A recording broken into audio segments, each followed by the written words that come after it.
সংসারের সকল কাজ সুন্দরভাবে গুছিয়ে শেষ করতে হলে সংসারের কাজের একটা সুন্দর করে রুটিন তৈরি করতে হবে। তাহলেই দেখবেন কাজগুলো কত সুন্দর করে শেষ করা যাচ্ছে। হ্যালো এভরিওয়ান, আসসালামু আলাইকুম। কেমন আছেন সবাই? আই হোপ সবাই খুব ভালো আছেন। আলহামদুলিল্লাহ, আমরাও আল্লাহর রহমতে আছি খুব ভালোই। নতুন দিনে নতুন একটি ভ্লগ ভিডিও নিয়ে হাজির হয়ে গিয়েছি আমি বাঁধন, চট্টগ্রাম থেকে। সংসারে ফিরেই সংসারের সেই পুরনো রুটিনে কাজ শুরু করে দিয়েছি একদম সকালবেলা থেকেই। আমরা আল্লাহর রহমতে একদম ঠিকঠাকভাবে চট্টগ্রাম পৌঁছে গিয়েছি খুব সুন্দরভাবে। গতকালই এসেছি আর পরের দিন থেকেই ভিডিও শুরু করেছি। আগের দিন কোনো ভিডিও করতে পারিনি, রুমে অনেক কাজ ছিল, তবুও কাজ শেষই হচ্ছে না দেখা যাচ্ছে। যাই হোক, সকালবেলা বিছানাটা সুন্দর করে গুছিয়ে নিয়েছি, গুছিয়ে একটু টেবিলটা সুন্দর করে পরিষ্কার করে নিচ্ছি। অনেক দিন বাসায় ছিলাম না, বাসায় ঢুকিয়ে দেখি বাসার সেই করুণ অবস্থা। সুন্দর করে কিন্তু গুছিয়ে গিয়েছি ঠিকই, কিন্তু 20 দিন পর এসে দেখি এরকম হাল বাসার। এতদিন অনেক আরাম-আয়েশে কাটিয়েছি দিনগুলা, এখন আর আরাম-আয়েশের দিন নেই, একদম শেষ। এখন পরিশ্রম করার দিন, একা একাই সব কাজ করতে হবে একা হাতে। আর আমার যেহেতু ছোট বাচ্চা আছে, আমার কাজগুলা করতে একটু কষ্টই হয়। আগে কষ্ট আরও বেশি হতো, এখন আগের তুলনায় কষ্ট একটু কমই হয় বলা যায়। তার কারণ আগে বুঝতামই না যে কিভাবে কি কাজগুলা করব, কোন কাজ শেষ করব আগে, কোন কাজ পরে করব। কিন্তু এখন তা করি না। এখন সকালবেলা উঠেই আমি একটা রুটিন তৈরি করে ফেলি যে এখন কোন কাজটা করব, এটা শেষ করে কোন কাজটা করব, তারপরে কোন কাজটা করব। এইভাবে রুটিন ধরে ধরে কাজ করার কারণে আমার কাজগুলা খুব সুন্দর মতো শেষ করতে পারি টাইম টু টাইম, কোনো সমস্যাই হয় না। কারণ আমি একটা রেখে আরেকটা করি না, একটা আগে শেষ করি তারপর আরেকটা করি। যেরকম সকালবেলা উঠেই আমার প্রধান যে কাজটা হচ্ছে আমার মেয়েকে ফ্রেশ করানো, সে তো আমার সাথে সাথেই উঠে যায়। তাকে ফ্রেশ করিয়ে খাইয়ে দিয়ে তারপরে হচ্ছে আমি কাজে হাত দিই। আমার নাস্তা সেটা পরে। তারপর দেখা যায় কি যেটা দুপুরে রান্না করব সেটা ফ্রিজ থেকে বের করি, বের করে রেখে রুমের যা কাজগুলা থাকে সেগুলা শেষ করে আমি 11টার দিকে রান্না করতে চলে যাই। 11টার দিকে রান্না করতে যাই, 12টা 12:30টার মধ্যে শেষ করে ফেলি। কারণ রান্নার আগেই সব কিছু আমি গুছিয়ে নিয়ে 2 চুলায় বসিয়ে দিই আর রাইস কুকারে ভাত দিই। আমার 12:30টা 1টা হাইস্ট 1টার মধ্যেই সব কাজ শেষ হয়ে যায়। কিন্তু আমি আগে এটা বুঝতাম না, একটা রেখে আর একটায় হাত দিতাম কাজে। আমার কাজ তো শেষ হতোই না, আর অগোছালো হয়ে যেত কাজগুলা। তখন শুধু ভাবতাম যে এরকম কেন হচ্ছে, ভেবেই পেতাম না যে কাজগুলা কেন শেষ করতে পারছি না, বা সময়ের কাজ সময়ে কেন করতে পারছি না। আরও মন খারাপ হতো, কষ্ট লাগতো। তার মধ্যে আদিতা আরও ছোট ছিল। এখন তো আদিতা বড় হয়ে গিয়েছে, এখন আমার একটু ঝামেলাও কম, আর কাজগুলা সুন্দর করে শেষও করতে পারি। আগে কাজগুলা শেষও করতে পারতাম না, আরও কান্না পেত একা একাই যে কাজও করতে পারছি না, মেয়েটা এরকম দুষ্টামি করছে, কোনো কিছুই শেষ করতে পারছি না। রান্নার পাশাপাশিও টুকটাক কাজ করি, একদম হালকা কাজ যেগুলা, যেমন 2-1টা কাপড় ভিজিয়েছি, কাপড় তাড়াতাড়ি ধুয়ে ছাদে দিয়ে আসি, রান্না বসিয়ে আবার মেয়েকে একটু নাস্তা করাতে হয়, নাস্তা করাই। এই রকম সব ছোট ছোট কাজগুলো আমি রান্নার পাশাপাশি করে নিই, না হলে আমি আসলে পেরে উঠতে পারি না, একা হাতে সব কাজ যেহেতু করতে হয়। আর যে বড় বড় কাজগুলো থাকে, যেরকম সারা রুম মোছা, ঝাড়ু দেওয়া, সব কিছু পরিষ্কার করা, এই কাজগুলো আমি মেয়েকে ঘুম পাড়িয়ে তারপর করি। ওকে ঘুম পাড়িয়ে দিই, খাইয়ে তারপরে এই কাজগুলো আমি করে নিই। তারপর আমার গোসল, তারপরে খাওয়া। গল্প করতে করতে কিন্তু আমি অনেক কাজই করে নিয়েছি। চুলাটা হালকা একটু ক্লিন করে নিলাম, কারণ ডিপ ক্লিন আমি গতকালই করেছি বাসায় এসেই। ওটা তো আর দেখানো হয়নি। হালকা একটু মুছে আমি রান্নাটা বসাবো। এখন প্রায় 11টার মতো বাজে, আর তার আগে ছোট ছোট বাটি কিছু ধোয়ার ছিল, এগুলো ধুয়ে নিচ্ছি। গতকাল বাসায় ঢুকেই পুরা বাসাটা একদম ডিপ ক্লিন করেছি, কারণ টানা অনেক দিন আমি যদি 10 দিনও বাসায় না থাকি সেমই অবস্থা থাকে, মনে হয় যে 1 মাস 2 মাস বাসায় থাকিনি এরকম হয়ে থাকে, কেমন যেন একটা স্যাঁতসেঁতে ভাব হয়ে থাকে, ভালো লাগে না।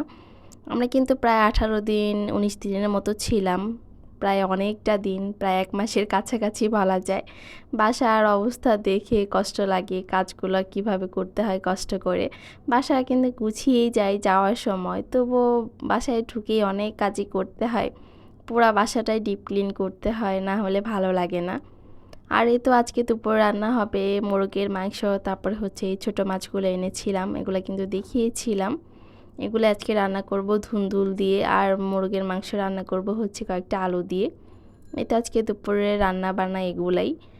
বাড়ি থেকে আসার পর আসলে একটা আলসেমি ভাব চলে আসে, কোনো কাজই ওইভাবে করতে ইচ্ছে হয় না। মনে হয় একটু পর করি একটু পর করি, কিন্তু 2 মিনিট বসলেই মনে হয় যে না, কাজগুলো আমার করতে লেট হয়ে যাবে। বসে থাকলে তো হবে না, কে আমার কাজ করে দেবে।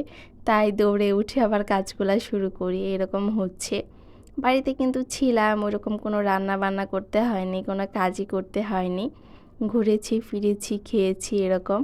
এই কারণে বাসায় এসে কয়েকদিন আলসেমি ভাবটা যায় না, আলসেমি ভাবটা থেকেই যায়, ভালো লাগে না কিছু করতেই। আর আজকে এই ছোটো মাছটা ধুন্দুল দিয়ে রান্না করছি। এই মাছটা সব কিছু দিয়েই মজা লাগে, টাটকিনি মাছ কিন্তু বলেছিলাম।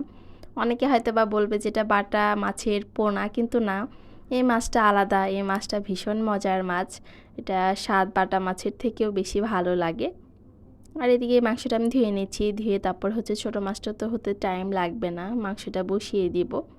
আর এই মুরগির মাংসটা বাড়ি থেকে এনেছি, এখন যা যা কিছুদিন খাবো সব বাড়ি থেকে আনা। চট্টগ্রামে আর কিছুই কিনবো না, এগুলো শেষ করে তারপর হচ্ছে বাজার করতে হবে। এর আগে করলে দেখা যাবে যে অনেক কিছু জমে যাবে, শেষ আর হবে না, ফ্রিজে থাকলেও ভালো লাগে না বেশি দিন। আমি তো সংসার শুরু করেছি মাত্র কয়েক বছর হলো। আমার থেকেও যারা নতুন আছেন, নতুন নতুন আপুরা, তারা হয়তো বা আমাদের কাজ দেখে অনেক কিছুই শিখতে পারবেন। আমাদের কাজগুলো এরকম কিন্তু শেখার কিছুই নেই, তবুও অনেক কিছুই থাকে যে কিভাবে কি কাজগুলো করলে তাড়াতাড়ি হবে বা গুছিয়ে হবে। এটা অনেকেরই হয়তো বা হেল্প হয় যারা ভিডিওগুলো দেখেন। আমরা যেরকম অনেক বড় বড় আপুদের কাছ থেকে শিখি, আমাদের কাছ থেকেও অনেক আপুরাই হয়তো বা শিখে, যা আমরা জানতে পারি না। অনেকে হয়তো বা কমেন্ট করে না, যারা কমেন্ট করে তাদের কমেন্ট তো পড়েই বোঝা যায়। আর যারা চুপি চুপি আমাদের ভিডিও দেখে, তাদের কিন্তু আমরা ধরতেই পারি না যে যে আপুরা আমাদের ভিডিও দেখে। আমাদেরকে ভালোবেসেই তো আমাদের ভিডিওগুলো তারা দেখে। আমার চ্যানেলে যে আপু ভাইরা নতুন ভিজিট করেছেন, এখনও চ্যানেলটি সাবস্ক্রাইব করেনি, তারা দয়া করে আমার চ্যানেলটি সাবস্ক্রাইব করে আমার পাশেই থাকবেন, এই আপুটাকে একটু সাপোর্ট করবেন। আর যখন ভিডিওটা দেখা শুরু করবেন, তার আগে একটা লাইক দিয়ে ভিডিওটা দেখা শুরু করবেন। আর আজকে সকাল সকালে পায়েস রান্না করেছি, এই পায়েস দেখিয়ে দিলাম, বাটিতে উঠিয়ে রেখে দিয়েছি ঠান্ডা হওয়ার জন্য। দুধ এনেছি অনেকগুলা বাড়ি থেকে, ভাবলাম যে একটু পায়েস রান্না করি।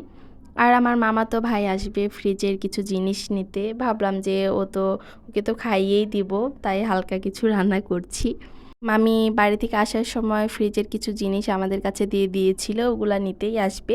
আর আমার মামাতো ভাই একটাই হচ্ছে চট্টগ্রাম থাকে, আর ওইরকম কোনো আত্মীয় চট্টগ্রাম থাকে না।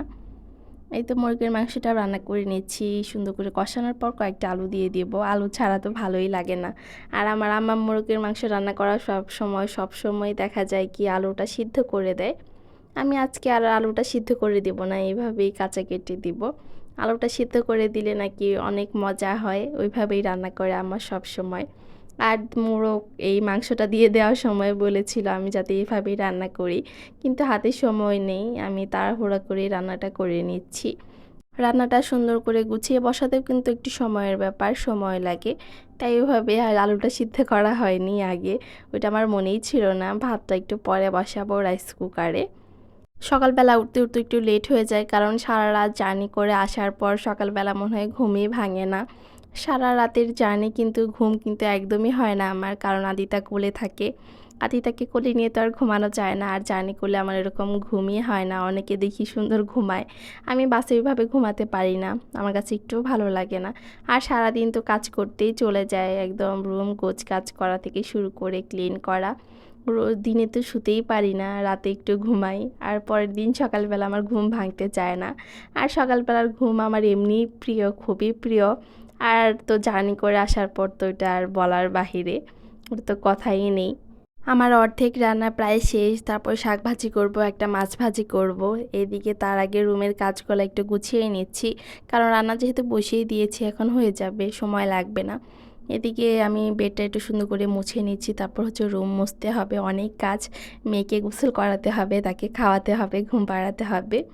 মেয়েরা যখন ঘুমিয়ে যায় তখন আমি মনে হয় একটু রিল্যাক্স মুডে চলে আসি, ভালো লাগে। কারণ সে ঘুমানোর আগে সারা রুম সহ দুষ্টামি করেই থাকে। এই পানি ফেলবে, এটা সেটা ফেলতেই থাকবে, মুড়ি দিলে চানাচুর দিলে সেগুলা ফেলবে। তাকে তো আর বলে বোঝানো যায় না, সে দুষ্টামি তো আর থামাই না। যাই হোক, এদিকে হচ্ছে আমার রান্নাও একদম কমপ্লিট। এখন হচ্ছে শাক ভাজি করে নেব, একটু মাছ ভাজি করে নেব। এটা আর দেখানো সম্ভব হবে কিনা জানি না, কারণ ভিডিওটা অনেকটাই বড় হয়ে গিয়েছে, ভিডিওটা আর বাড়াতে চাচ্ছি না। এদিকে আমি রুমটাও সুন্দর করে মুছে নিচ্ছি। আর রুমটা আমার দিনে 2-3 বার মুছাই হয়। মেয়েটা পানি ফেলে, এই সেই ফেলে, একদম নোংরা করে ফেলে। নোংরা এরকম হয় না, কিন্তু পা দিলে জানি কেমন লাগে, স্যাঁতস্যাঁতে একটা ভাব আসে। যাই হোক, এদিকে রুমটা একটু মুছে নিচ্ছি। আর ভিডিওটা এই পর্যন্তই রাখবো, আর বাড়াবো না। সবাই ভালো থাকবেন, সুস্থ থাকবেন। আর পরবর্তী ভিডিও দেখার জন্য আগে থেকে সবাইকে আমন্ত্রণ জানিয়ে রাখছি। আল্লাহ হাফেজ।